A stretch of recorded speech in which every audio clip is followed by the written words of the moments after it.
அந்த ராஜாதி ராஜாவா பாட்டு என்ன சாங்? ராசாதி ராஜா. அந்த பாட்டுக்கு கோரியோகிராஃபரே வைக்கலன்னு நினைக்கிறேன். ஏன்னா அவ்வளோ பிரமாதமாக ஆடியிருக்கேன். டான்ஸ் பார்த்தீங்கன்னா அடே கப்பா, இப்படி ஒரு டான்ஸ் நான் எங்கேயுமே பார்த்ததில்லை. நல்ல வேளை நான் மைக்கேல் ஜாக்சன் செத்து போயிட்டேன். ஒருவேளை இந்த கேரக்டர் வந்து இப்படி தான் ஆடணும்னா குணா ஃபிக்ஸ் பண்ணி ஹோம் ஒர்க்கெல்லாம் பண்ணி ஆடிப்பான்னு நினைக்கிறேன். அதுதான் எனக்கு ஒரு சந்தேகமாக இருக்குது. ஒரு சிலரை வந்து நமக்கு பிடிச்சி போச்சு. இப்போ மணி சார் எடுத்துங்களேன். மணி சார் படம் எல்லா படத்தையும் பார்த்தா அது நல்லா இருக்கோ நல்லா இல்லையோ, அவரை பிடிச்சிருக்கிறதுனால அந்த படம் நல்லா எது பண்ணியிருந்தாலும் அது நல்லா இருக்கிற மாதிரி தான் நமக்கு பிடிச்சவங்களுக்கு நமக்கு அப்படி தோணும். அப்படி தான் சசி என்ன படம் பண்ணாலும் அவர் தம்பி ஒரு சிஷியன்ற முறையில் அவன் என்ன பண்ணாலும் எனக்கு பிடிக்குது. அதுதான் அவன் மேலே நான் வச்சுருக்கிற பாசம், அவன் என் மேலே வச்சுருக்கிற பாசம். அந்த பாசம் உண்மையானதுனால தான் இந்த நக்கல் நியாண்டியெல்லாம் இல்லைன்னா வேறு ஆளாக அந்த மேலே பாலிஸ்டாக சொல்லிட்டு போயிடலாம். நல்லா பண்ணியிருக்கீங்க சார், சசி சார், சூப்பர் சார்னு சொல்லிட்டு போயிடலாம். அந்த பொண்ணு இது சுசீலான்னு வருது அந்த கார்டில், சுசீலானே சொல்லிடுறேன். அந்த பொண்ணு அடுத்த சினிமாவை நீங்கள் வேறு யாராவது மற்ற ஹீரோக்களில் நடிக்கிற ஹீரோ, உண்மையாக நடிக்க தெரிஞ்ச ஹீரோக்கள் கூட நடிக்க வேண்டிய ஒரு வாய்ப்பு வந்ததுன்னா அந்த ஹீரோக்கள் இதன் மூலமாக நான் அவங்க தெரிவிச்சுக்கிறேன். அந்த ஹீரோக்கள் இந்த பொண்ணுக்கிட்ட ஜாக்கிரதையாக இருக்கணும் வேண்டியிருக்கு. ஏன்னா அவ்வளோ பிரமாதமான ஆர்டிஸ்ட். ஒரு கன்னட படம் பார்த்தேன், சும்மா ஒரு செலெக்ஷனுக்காக பார்க்குறம்போது ஒரே ஒரு சீன் தான் பார்த்தேன். அதில் கிட்டத்தட்ட ஒரு 4 நிமிஷம் ஓடுது அந்த ஒரே காட்சி, ஒரே ஷாட். அந்த ஒரே ஷாட்டில் அவ்வளோ ஆக்ரோஷமான நடிப்பு. குட்டி உண்டியாக இருந்துட்டு இவ்வளோ தூரம் இவ்வளோ ஆக்ரோஷமாக நடிக்கிறாள் யார் இந்த பொண்ணு அப்படின்னு சொல்லி ரொம்ப ஒத்து கவனிக்க வேண்டிய அளவுக்கு அவளோட பெர்ஃபார்மன்ஸ் இருந்தது. மிகப்பெரிய வாழ்த்துக்கள்மா, நீ ரொம்ப நல்லா வரணுன்றது என்னோடய வேண்டுதலாகவும் இருக்குது. விழாவில் நாயகன் சாம்க்கு என்னோடய வாழ்த்துக்கள். படத்தை பார்க்க பாரதி வந்திருக்கிறாப்புல, பாரதி சொல்ல வேணாம். அவங்க 2 பேருக்கும் அவருக்கு ராஜமுருகனுக்குன்னா ஸ்பெஷலாக வார்த்தையில் ஒதுக்கி வச்சுருப்பாப்புல. ராஜமுருகன் படம் வரும்போது இந்த வார்த்தையில் போட்டுக்கலாம் அப்படின்னு சொல்லி அதில் அவங்களுக்குள்ள ஒரு அண்டர்ஸ்டாண்டிங் இருக்குது. நம்மலாம் கேட்டோம்னாக்கா ஒரு 4 நாள் கழித்து ஏதோ ஒன்று அனுப்புவாப்புல, அப்புறம் கொஞ்சம் வற்புறுத்தினதுக்கப்புறம் நல்ல வரிகள் வந்து சேரும். ராஜமுருகனுக்கு ஆட்டோமேட்டிக்காக கொடுத்துருவார், அதில் ஒன்றும் சந்தேகம் இல்லை. வேறு என்ன சொல்கிறது, மொத்தத்தில் இது படம் பார்க்கணும் அப்படின்னு ஒரு நம்ம ப்ரொடியூசர் வந்து தேட்டரில் பார்த்துக்கிறேன்னே 13ஆம் தேதி நைட்டு ஊருக்கு போகிறேன், தேட்டரில் பார்த்துக்கிறேன், இல்லை தனியாக பார்த்துருங்க சொல்லி கேட்டிருக்கிறாரு. ராஜமுருகன் நேற்று கூப்பிட்டபோது போக முடியல, நான் ஊருக்கு போகிறதுக்குள்ளே கண்டிப்பாக நான் தனியாக பார்த்துட்டு உங்களை கூப்பிட்றேன் சார். அடுத்து உங்களை மந்திரியாகவே பார்த்துக்கலாம். ஸோ படம் சம்மந்தப்பட்ட அனைவருக்கும் என்னோட மனமார்ந்த நல்வாழ்த்துக்கள். ரொம்ப நன்றி என்னையை கூப்பிட்டதுக்கு. ரொம்ப நாளுக்கு அப்புறம் ஒரு ஃபங்க்ஷனுக்கு வந்துட்டு கொஞ்சம் மன நிறைவோட, கொஞ்சம் பாரங்கள் குறைஞ்சி, கொஞ்சம் லேசான மனசோட போகிறது. மாரி செல்வராஜ் அடிக்கடி சொல்கிறது, 4 பேரோட கலந்து பேசுங்க, தனியாக இருக்காதீங்க, தனிமையில் இருக்கிறாதீங்க. இப்போ போய் மேடையில் பேசுனீங்கன்னா கொஞ்சம் 2 வார்த்தை 4 வார்த்தை ஜாஸ்தி பேசுங்க அப்படின்னு சொன்னதெல்லாம் மாரி செல்வராஜ் வந்து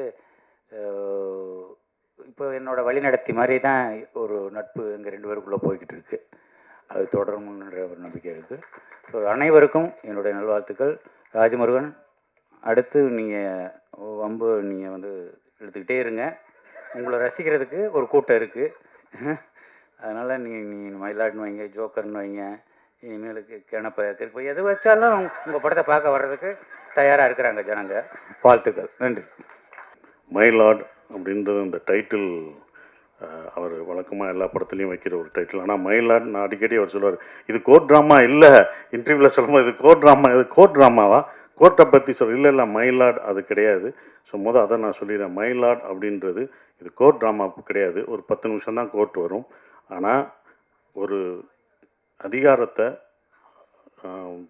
தண்டிக்கக்கூடிய அதிகாரத்தை ஒரு கடைக்கோடி இருக்கிற ஒரு மனுஷனுக்கு கொடுத்தா அவன் என்ன பண்ணுவான், அவன் அதை வச்சுட்டு என்ன பண்ணுவான்னு சொல்கிறது தான் மயிலாட். மயிலாடுன்றது அந்த கடைக்கோடி மனுஷனை, அந்த ஒரு நபர் முத்துச்சிற்பியை குறிக்கிற அந்த வார்த்தை தான் மயிலாடு. அதுதான் இந்த படத்துக்கான, இந்த டைட்டிலுக்கான ஒரு விளக்கமாக நான் நினைக்கிறேன். அப்படி தான் அதை வச்சுருக்கோம். ஸோ இதுதான் மயிலாடான ஒரு படம். முதல் வந்த எல்லா இயக்குநர்களுக்கு நன்றியை தெரிவிச்சுக்கிறேன். அப்புறம் எங்களுக்குள்ளே ஒரு போட்டி இருந்தது. பாலாண்ணே ரொம்ப வந்ததுக்கு ரொம்ப நன்றிண்ணே. இன்னும் வருத்தமும் இருந்தது. என்னென்னா, நீங்கள் வரமாட்டீங்கன்னு நான் சொன்னேன் அவர்கிட்ட. பாலாண்ணனை கூப்பிட்றேன் அப்படின்னா, இல்லை வரமாட்டார், நீங்கள் எதுக்கு அவரை உங்களை தொந்தரவு பண்ணக்கூடாதுண்ணா, வேறு ஒன்றும் இல்லை, நீங்கள் தொந்தரவு பண்ணக்கூடாது அப்படின்னு சொன்னேன். இல்லை இல்லை வந்துட்டால் என்ன தருவீங்க, வந்துட்டால் நீங்கள் என்ன கேட்டாலும் தருவேன் அப்படின்னு வேறு சொன்னேன் நான். அப்புறம் வந்தவொடனே சந்தோஷப்படுறதா இல்லை வந்துட்டார் என்ன கேட்க போகிறாரோ தெரியாது அப்படின்ற ஒரு இதில் இருந்தேன். நீங்கள் வந்து பாராட்டினதுக்கு ரொம்ப நன்றினே. அந்த டான்ஸை பற்றி சொன்னீங்க, அது சத்தியமாக நான் கொரியோகிராஃப் பண்ணதில்லை. கொரியோகிராஃப் சொன்னது ஏன்னா அது அந்த கேரக்டர் அப்படி தான் ஆடணும் அப்படின்னு சொல்லிட்டாங்க. ஸோ அதனால தான் அப்படி ஆடணும். அது 2 நாள் 1 நாள் எடுத்தாங்கண்ணே. அதுவே வச்சு ரொம்ப கஷ்டப்படுத்திட்டாங்க, ரொம்ப கஷ்டப்படுத்தினாங்க. முதல் டேக் ஓகே, எல்லாம் சிரித்து ஓகேன்னு அப்படின்ட்டோம்.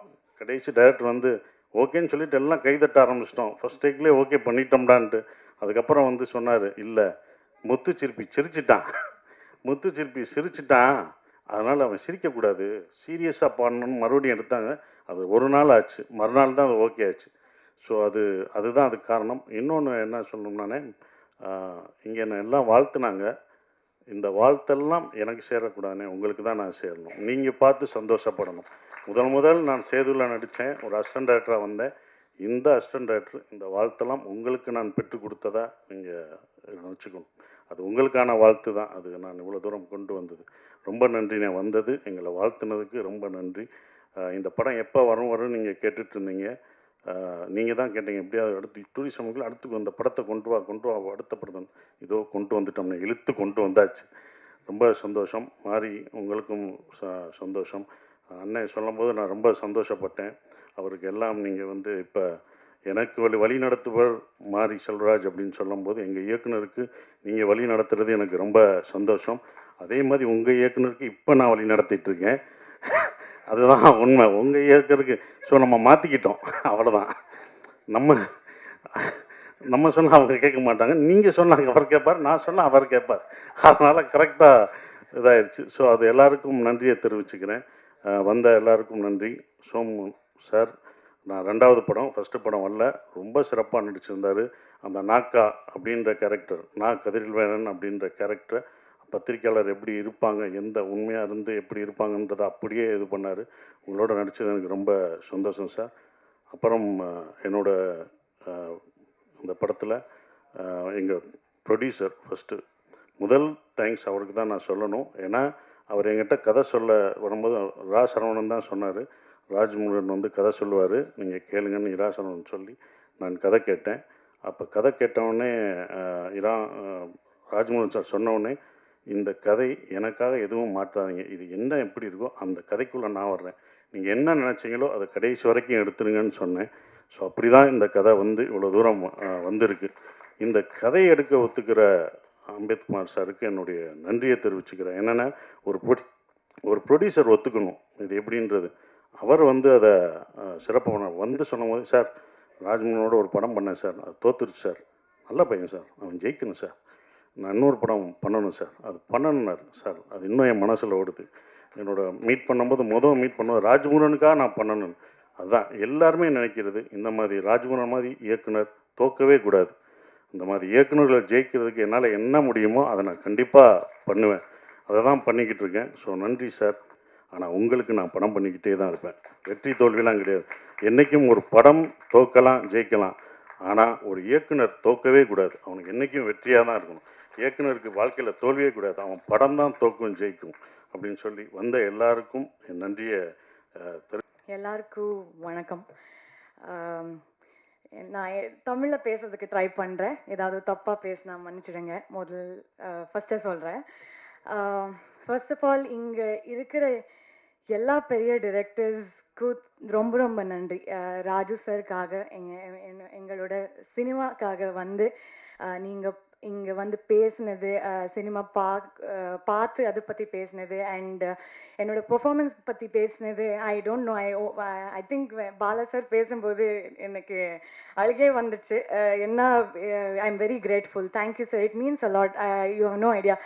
எனக்கு எப்போவுமே தமிழ் ஒரு ஆஸ் அ லாங்குவேஜ் ரொம்ப ரொம்ப பிடிக்கும். ஐ திங்க் அந்த interest, I think it ட்ரான்ஸ்ஃபார்ம்ட். And then when நான் இங்கே வரும்போது அந்த இன்ட்ரெஸ்ட்லேருந்து நான் கற்றுக்கிறதுக்கு இப்போ ஆரம்பிச்சுட்டு இருக்கேன். So I am very very grateful. I am very happy. நீங்கள் எல்லாருமே இந்த ப்ராடக்ட் பார்த்து அதை பற்றி பேசிட்டு இருக்கீங்க. ஆனால் எனக்கு மட்டும் ரா இன்க்ரீடியன்ஸ் மட்டும் தெரியும். இது ஸ்டார்ட் பண்ணும்போது ராஜு சருக்கு நான் தேங்க்யூ சொல்லணும். பிகாஸ் சார் என்னை வந்து மீட் பண்ண வரைக்கும் ஆக்சுவலி அவர் ஒர்க் பற்றி எனக்கு, அவர் ஒர்க் தெரியும், ஆனால் அது அவர் ஒர்க்குன்னு எனக்கு தெரியாது. ஸோ அவர் ஒரு நாள், நான் ஆக்சுவலி ஒரு மந்த்க்கு முன்னாடி அவர் என்ன இந்த ப்ரொடக்ஷன் மேனேஜர் கால் பண்ணார். அப்போது நான் ஒரு கன்னடா படத்தில் ஆக்ட் பண்ணிட்டு இருந்தேன். ஸோ ஐ செட் அந்த டேட்டில் நான் ஃப்ரீ இல்லை நான் சொன்னேன். ஸோ ஹீ செட் ஓகே அப்படியா சரி அப்படி சொல்லிட்டு திரும்பி ஒரு மந்த்துக்கு அப்புறம் அவர் பெங்களூருக்கு வந்துட்டார். வந்து அந்த மேனேஜர், மேம் சார் பெங்களூரில் இருக்காரு, உங்கள் மீட் பண்ணுவோன்னு சொல்லிட்டு இருக்காரு, என்ன பண்ணுவீங்க அப்படி. So then I was very scared. ஐயோ இப்போ என்ன பண்ணுறது, ஓகே அட்லீஸ்ட் மீட் பண்ணிவிட்டு அதுக்கப்புறம் இல்லான்னு சொல்லலாம். பிகாஸ் எனக்கு தமிழ் வராது. ஸோ 3 BHK அப்போ சைன் பண்ணிட்டு இருந்தேன். நான் நினச்சேன் ஓகே அது இன்னும் கொஞ்சம் நாள் ஆகுது. ஸோ அப்போது தமிழ் கற்றுக்கிட்டு பண்ணலாம், இப்போ வேணாம் அப்படி. சார் வந்தார், கம்ப்ளீட்டாக தமிழில் நரேஷன் கொடுத்தாரு. ஆனால் நரேஷன் கொடுக்குற before that he started telling, நான் டோபிங்கிற ஒரு படம் பார்த்தேன் சைத்ரா, அது பார்த்து நீங்கள் தான் இந்த கேரக்டர் அதுக்காக நான் வந்துட்டு இருக்கேன் அப்படி சொன்னார். ஸோ எனக்கு அதுக்கப்புறம் நான் அவர் மீட் பண்ணதுக்கு முன்னாடி கூகுள் பண்ணி, ஓ இந்த படம் இவர் இஸ் த ரைட்டரா, இந்த படம் டிரெக்டர் இவரா, இந்த லிரிக்ஸ் இவர் எழுதிட்டாரா. So I didn't know. I was so happy to know that such a big director came down to narrate this story to me. அங்கிறது எனக்கு பெரிய விஷயம் sir. As an artist it gives me an immense pleasure and I'm grateful. And நான் சொன்னேன் sir எனக்கு தமிழ் தெரியாது, நீங்கள் ஸ்ட்ரைட்டாக போய் ஒரு கோவில்பட்டி பண்ணுவீங்க, இங்கே என்ன பண்ணோன்னு நீங்கள் பண்ணுவீங்க சைத்தா எனக்கு தெரியும். இது ஃபர்ஸ்ட்லேருந்து ஆரம்பிச்சிலிருந்து இல்லி வரைக்கும் அதுதான் சொல்லிட்டு இருக்காரு. அவர் கூட நான் இன்னொரு பர்சனுக்கு ரொம்ப ரொம்ப தேங்க்யூ சொல்லணுன்னா, எங்கள் சினிமாவோட co director Arun Selvapandi sir. இந்த ஆக்சென்ட் இருக்கட்டும், இந்த இந்த இந்த பொண்ணு மாதிரி அந்த பாடி லாங்குவேஜ் எல்லாமே நான் எப்போவுமே கொஸ்டின்ஸ் கேட்டிருப்பேன். இவங்க ரெண்டு பேருமே என்ன பண்ணார்னா, எனக்கு தமிழ் தெரியாது, ஆனால் அவர் எல்லார்கிட்டையும் எங்கள் cinema assistant directors Vishnu, Deepali, Nagaraj, Praveen எல்லார்கிட்டையும் அவர் கூட தமிழில் பேசணும். என்ன பேசினாலும் பரவாயில்ல, அவர் தமிழ் பேசும்போது யாரும் கிண்டல் பண்ணக்கூடாது. இந்த மாதிரி ஒரு இது I think he informed all of them. நான் என்ன பேசினாலும் அவர் கிண்டல் பண்ணல. ஸோ அதனால தான் என்னோட confidence I think it kept growing and I could speak and at least learn. So Pandi சாருக்கு நான் தேங்க்யூ சொல்லணும். எல்லா சீன்ஸ்லேயும் அவர் பேஷண்ட்டாக எனக்கு அந்த தமிழில் டிஸ்கிரைப் பண்ணி நான் அது கன்னடாவில் ரைட் பண்ணி, so I used to do that. So அதுக்கு I am very very grateful. And of course நான் சசி சார் பற்றி ஆப்வியஸ்லி சொல்லணும். Because he is such a big director, actor, and he's so many things, and on top of all of that he's an amazing human being. எனக்கு எங்கேயோ அது என்னோட first Tamil படம், first Tamil experience ஆன set அங்கிறது எனக்கு feel பண்ண விடல. So thank you so much sir, you been extremely kind. And நான் என்ன பண்ணாலும் என்ன இம்ப்ரூவைஸ் பண்ணாலும் சீன்ஸில் நீங்கள் அது சேர்ந்து you use to improvise with me and you used to encourage me. I think that has gotten the best out of me. Adu sollana. I am fortunate to share screen space with Guru sir. I don't know, I'm very happy. இப்போ இந்த ஈவெண்ட்ல எனக்கு என்ன சொல்லணும்னு தெரியல, நன்றி மட்டும் சொல்ல முடியும். So Shaan, I have to speak about Shaan. இந்த சினிமாக்கு அந்த சோலே ஷான்னு சொல்லலாம். பிகாஸ் ஃபர்ஸ்ட் டைம்லேருந்து அவர் ஃபர்ஸ்ட் ரீல் பார்க்கும்போதே எனக்கு கால் பண்ணி என்ன பண்ணியிருக்கீங்க நீங்கள் அப்படி சொன்னார். So he was also a confidence booster throughout. So அது எனக்கு I was very happy. So I have to thank Olympia Films and Ambed sir. Thank you so much for making me a part of your films. எல்லாரும் சொல்ல மாதிரி உங்கள் production ஹவுஸ்லேருந்து very different stories வருது. And அது I think I recently watched DNA also. So everything is so different. So இது கூட I think எல்லா மக்களுக்கும் ரொம்ப பிடிச்ச போகுது நினைக்கிறேன். So I really want to thank all of them. Thank you so much, art director, costume designer, எல்லாருக்குமே நன்றி. So before I say thank you, I have to sing these lines because இது என்னோட யுகபாரதி சார் இருக்காரு. எனக்கு தமிழ் தெரியாது, என்ன meaning என்ன தெரியாது. என்ன தமிழ் ஃப்ரெண்ட்ஸ் கிட்ட என்ன இவர் ரைட் பண்ணாரு அது. So they explained the lyrics to me and it's so beautiful, Raju sir. So I have to sing those and then I'll end this thing. Yes, Akka, come please stand with our film. I think we've made one good film, definitely not a bad film, and you're all going to enjoy it. Thank you so much. இந்த படம் வந்து பொதுவாக என்னென்னா இந்த சோஷியலாக கான்சியஸான படம் அப்படின்னாலே இவங்க class எடுப்பாங்க போல இருக்கு அப்படின்றதான் இப்போ பரவாயில்ல அந்த கருத்தாக இருக்குது. ஒரு சோஷியலி கான்சியஸான சோஷியல் விஷயத்தை எஜுகேட் பண்ணி ஒரு படம் என்டர்டெயின் பண்ண முடியும் அப்படின்ற வரிசையில் மயிலாடு ஒரு தனித்துவமான முதல் படமாக இருக்கும் அப்படின்றதையும் நான் இந்த மேடையில் சொல்லிக்கிறேன்.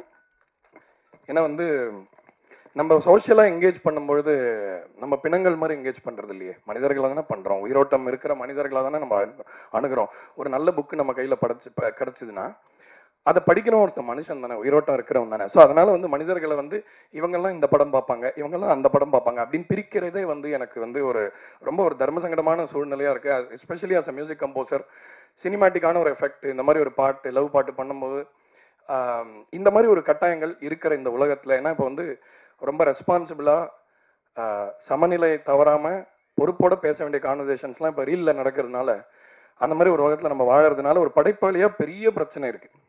ஒரு நல்ல விஷயத்தை எடுத்து நம்ம ஜனங்கள்கிட்ட கொண்டு போகணும், ஒரு நல்ல பாட்டு பண்ணணும், அன்பொலிட்டடாக இருக்கணும் ஆர்ட்டு, ஒரு கான்வர்சேஷன் வந்து டைரெக்டாக இருக்கணும். இப்படியெல்லாம் நினைக்கும் பொழுது அதில் சில இது இருக்குது. நம்ம இண்டஸ்ட்ரிக்குள்ளேயே வந்து அதை பற்றின நிறைய இது இருக்குது.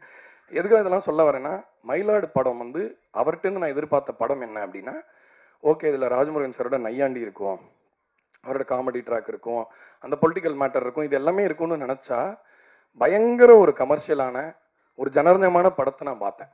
முதல்ல இந்த படத்தை மியூசிக் இல்லாமல் நான் பார்க்கும்பொழுது ஓஹோ இவர் அந்த ஏரியாவுக்கு வந்துட்டார் போல இருக்கே அப்படின்னு. இது நிறைய பேருக்கு பயத்தை உண்டுபடுத்து. ஏன்னா இது இந்த படம்லாம் சும்மா பொழுதுபோக்குக்கு தாங்க அப்படின்னு சாக்கு இருக்குது இப்போ சினிமாவில். பரவாயில்ல, எதுக்கு எதையாவது சீரியஸாலாம் எதுக்கு பேசுகிறீங்க, எதுக்குங்க ஆழமாக பேசுகிறீங்க, இன்னும் கமர்ஷியலாக ஒரு படம் பண்ணுங்க அப்படின்றது எதுக்கான சாக்கு அப்படின்னா, அறிவாளிகள் இந்த கமர்ஷியல்ன்ற வார்த்தையிலேருந்து தள்ளி நின்னதுனால உருவான ஒரு சாக்கு அது. அந்த சாக்கை இனிமேல் சொல்ல முடியாதுன்னு நினைக்கிறேன். கமர்ஷியல் ஏரியாவுக்கு வந்துட்டார் நம்ம ஆள், இனிமேல் அதை மாதிரி பேச முடியாது. அறிவாளிகள் மட்டும் இந்த ஜனரஞ்சகம் அப்படின்ற ஒரு விஷயத்த கையில் எடுத்துட்டாங்கன்னா மிகப்பெரிய சூப்பர் பவராக மாறும். ஐ திங்க் அதுக்கு ஒரு பெரிய எக்ஸாம்பிள் வந்து நம்ம நண்பர் மாரி செல்வராஜ் அப்படின்னு நினைக்கிறேன். ஒவ்வொரு வாட்டியும் அவருடைய படத்தை பார்க்கும்பொழுது, இந்த விஷுவல் லாங்குவேஜையும் பார்க்கும்பொழுது, அந்த கான்வர்சேஷன் நடக்கும்பொழுது நான் நிறைய பேசியிருக்கேன் அவர்கிட்ட. ஆக்சுவலாக வாழை படம் பார்த்துட்டு நான் கிட்டத்தட்ட ஒரு 2.5 மணி நேரம் பேசினேன் அவர்கிட்ட. நேரம் இருக்கான்னு கூட நான் கேட்கல, அந்த கண்ணியம் கூட இல்லாமல் அவ்வளோ டிஸ்கஸ் பண்ணேன்.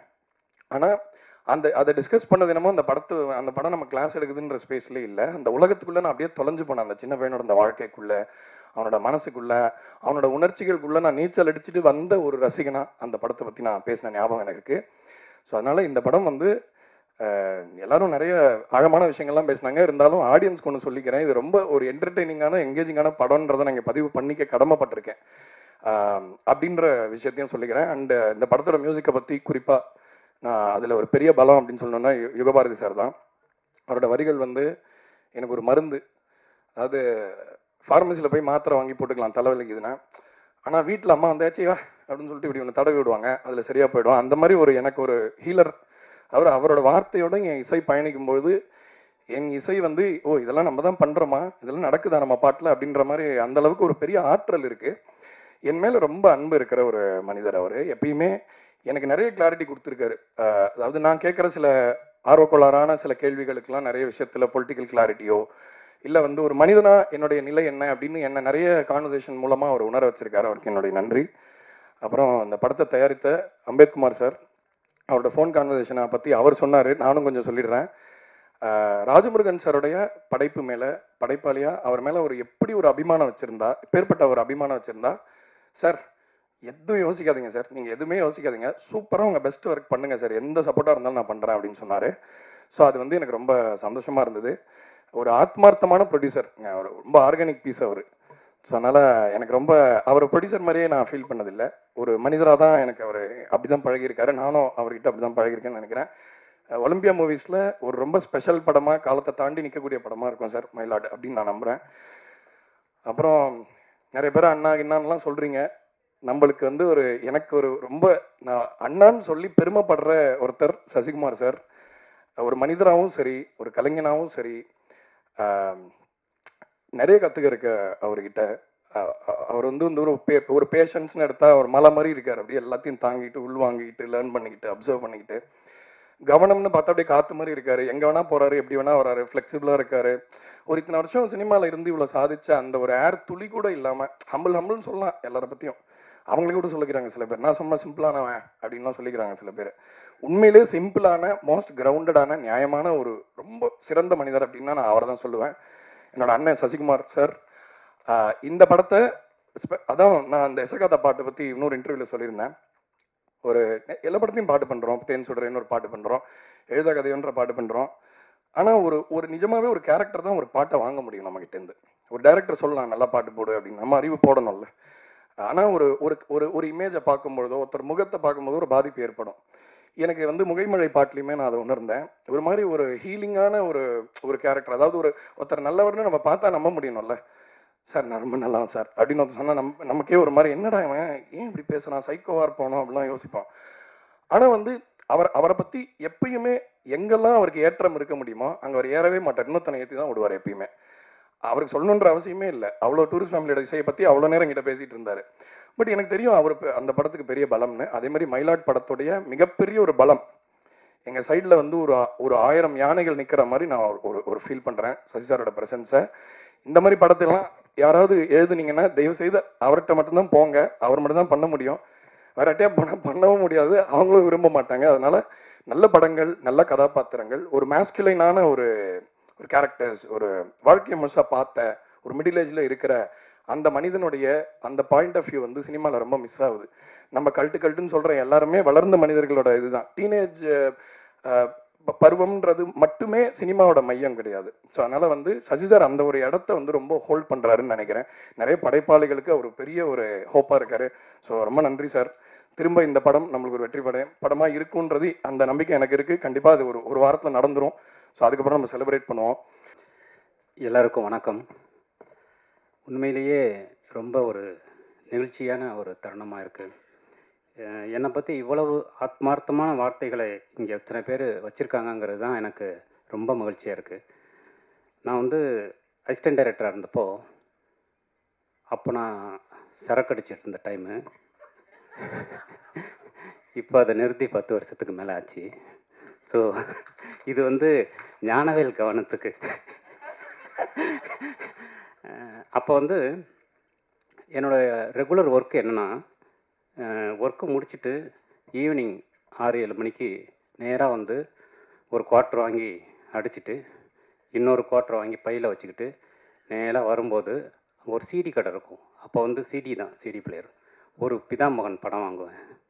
வாங்கிட்டு நேராக வீட்டுக்கு போய் அந்த இன்னொரு இதை குடிச்சிக்கிட்டு அந்த படத்தை பார்ப்பேன். மறுநாள் திருப்பி அதே மாதிரி மாலை ரொட்டீன் அதே, திருப்பி வந்து அதே சிடி கடைக்கு போய் இன்னொரு பிதாமகன் சிடி வாங்குவேன். அந்த சிடிக்காரன் வந்து ரெகுலராக இதே மாதிரி பண்ணி அந்த வீட்டை நான் காலி பண்ணும்போது அந்த ஹவுசிங் போர்டு வீட்டை 52 பிதாமகன் சிடி இருந்தது. அந்த ஆள் வந்து என்னடா டெய்லி வந்து இது ஒரே சிடியை வாங்குறானே, எனக்கு வந்து முதல் நாள் வாங்கினது மறந்துடும். ஸோ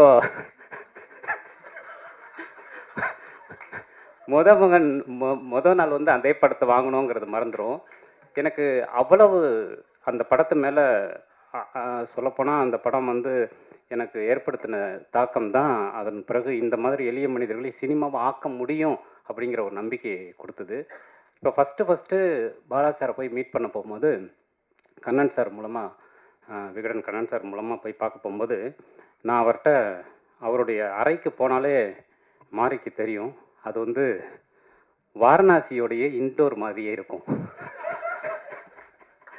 அந்த அறை.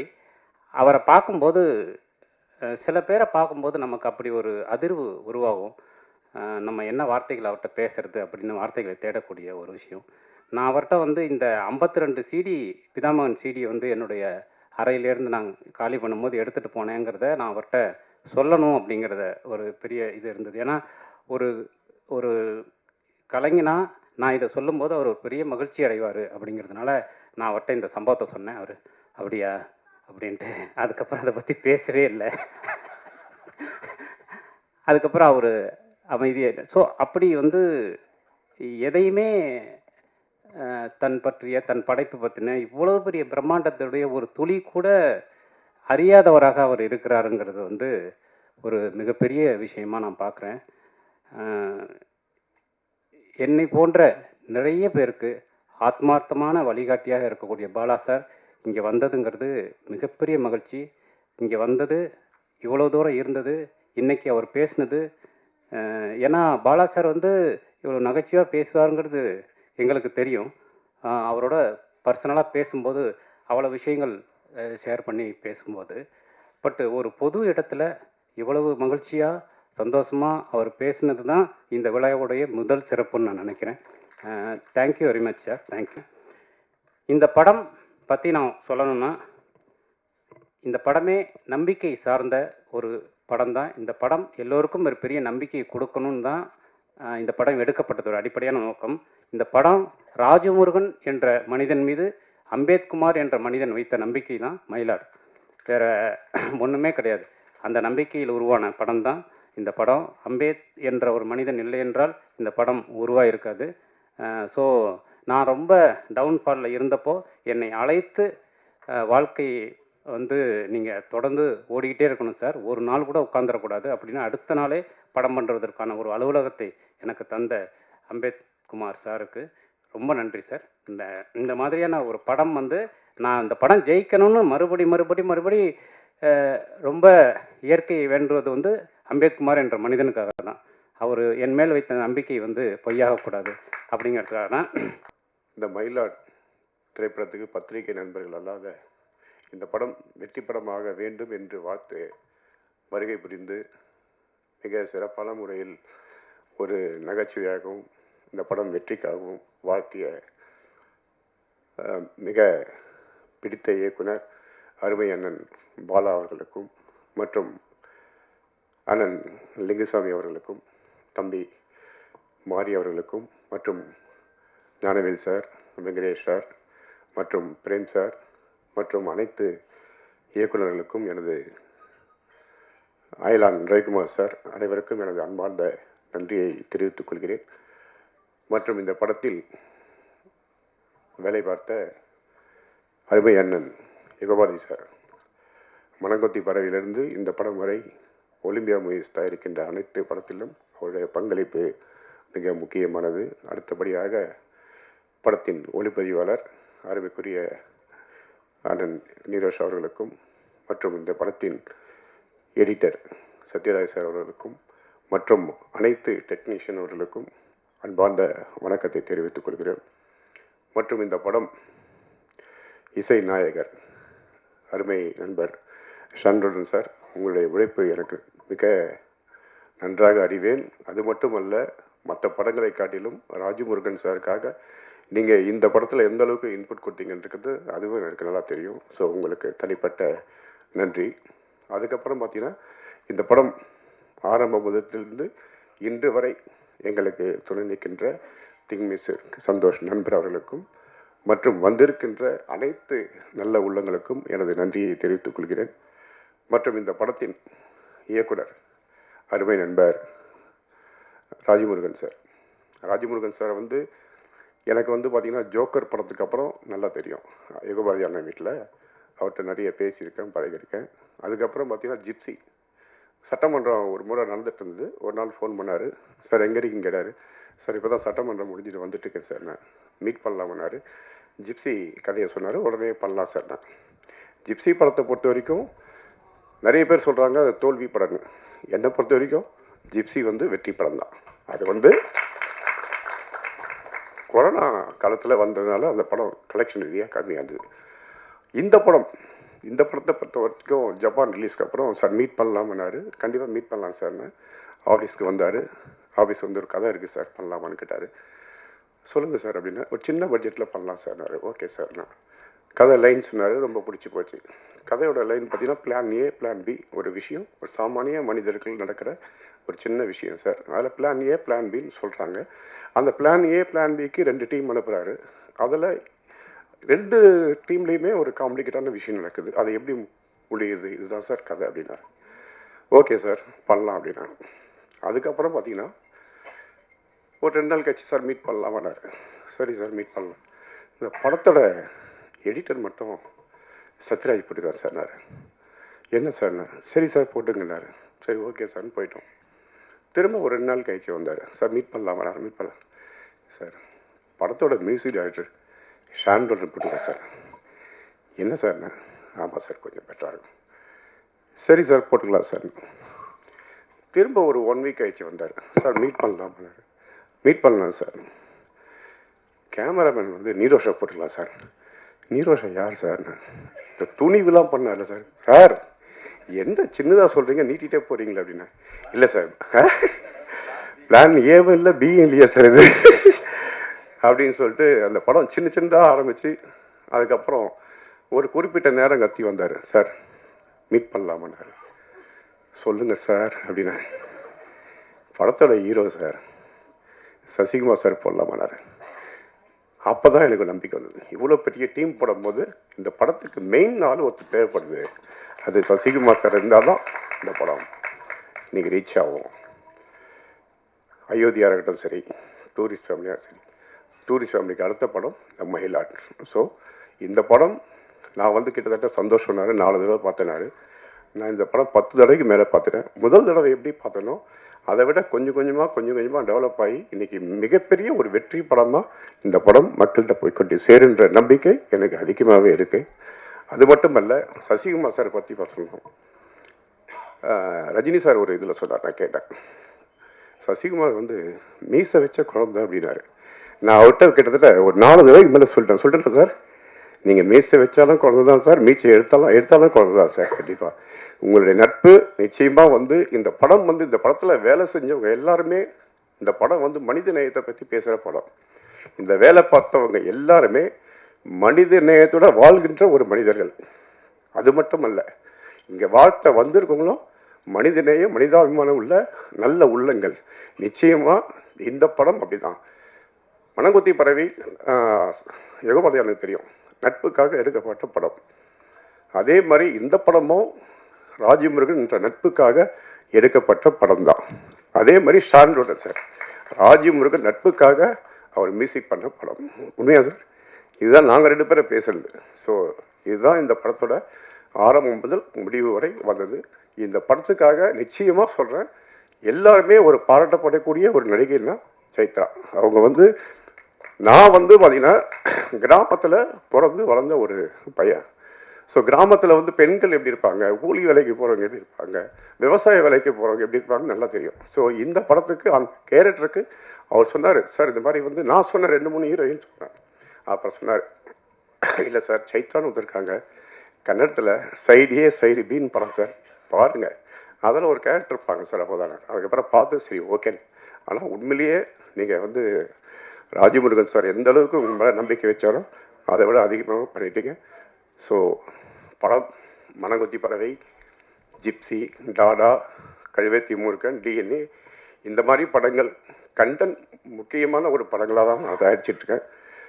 மேக்ஸிமம் நான் இன்னும் ஒரு 15-20 வருஷம் ஒரு ஆக்டிவாக இருக்கலாம். ஆனால் எத்தனை படம் எடுப்புன்னு தெரியாது. ஆனால் மயிலாட் மாதிரி ஒரு படம் எடுப்பதான்னு சத்தியமாக எனக்கு தெரியாது. ஸோ அந்தளவுக்கு ஒரு நல்ல படம். பத்திரிகை நண்பர்கள் நீங்கள் அனைவரும் இந்த படத்தில் மிகப்பெரிய சப்போர்ட் பண்ணுங்கள். நன்றி, வணக்கம்.